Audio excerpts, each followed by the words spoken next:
wabarakatuh. Perkenalkan, nama saya Septi Wahyuni, NIM 21053036 dari Prodi Pendidikan Ekonomi, tugas mata kuliah pengantar manajemen, dosen pengampu Ibu Nita Sofia SPD MPDE.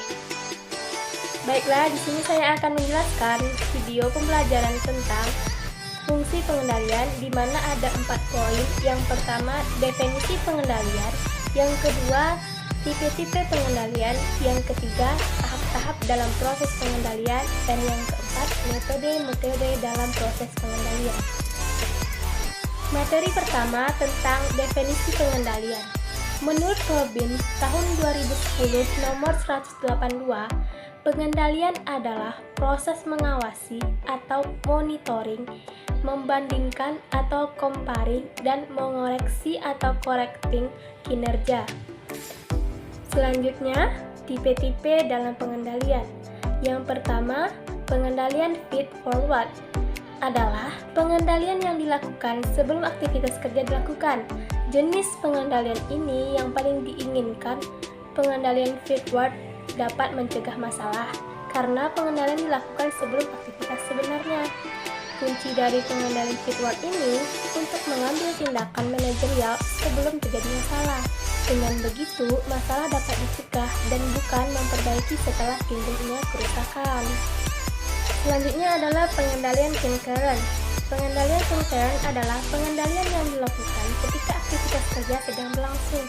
Bentuk yang paling dikenal dari concurrent adalah supervisi langsung. Istilah lainnya adalah management by walking around atau yang disingkat dengan MBWA, yaitu keberadaan manajer di daerah kerja berinteraksi langsung dengan para karyawan.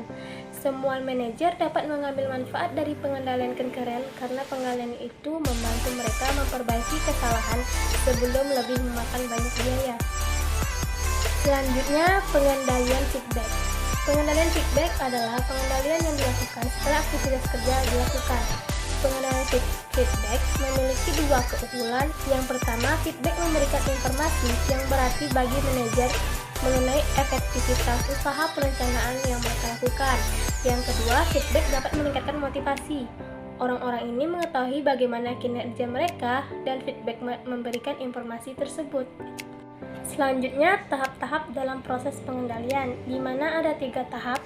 Tahap pertama yaitu tahap pengukuran, di mana ada 3 poin. Yang pertama, observasi pribadi. Di sini ada keuntungan dan kerugiannya. Di keuntungannya, dapat memperoleh pengetahuan pertama kali. Kedua, informasi tidak bersaing. Ketiga, ulasan intensif terhadap aktivitas kerja. Kerugiannya itu sasaran bias pribadi. Yang kedua, menghabiskan waktu. Yang ketiga, terlalu mencolok. Poin yang kedua yaitu laporan statistik. Dalam laporan statistik, untungannya yaitu mudah dibayangkan. Kedua, efektif untuk menunjukkan hubungan. Kerugiannya yaitu memberikan informasi yang terbatas.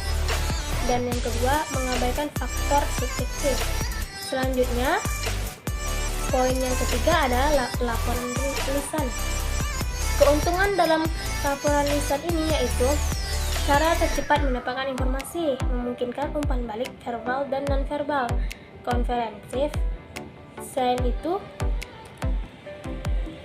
kerugiannya adalah informasi tersaring, informasi tidak dapat didokumentasikan, dan membutuhkan waktu yang cukup lama. Tahap yang kedua yaitu tahap perbandingan. Langkah perbandingan menentukan variasi antara kinerja aktual dan standar. Meski variasi kinerja sudah dapat diduga dalam semua aktivitas, perlu ditentukan batas variasinya atau range of variation yang dapat diterima. Menurut Robbins tahun 2010 nomor 187, batasan variasi adalah parameter variasi yang dapat diterima antara kinerja aktual dengan standarnya. Selanjutnya, tahap yang ketiga yaitu mengambil tindakan manajerial.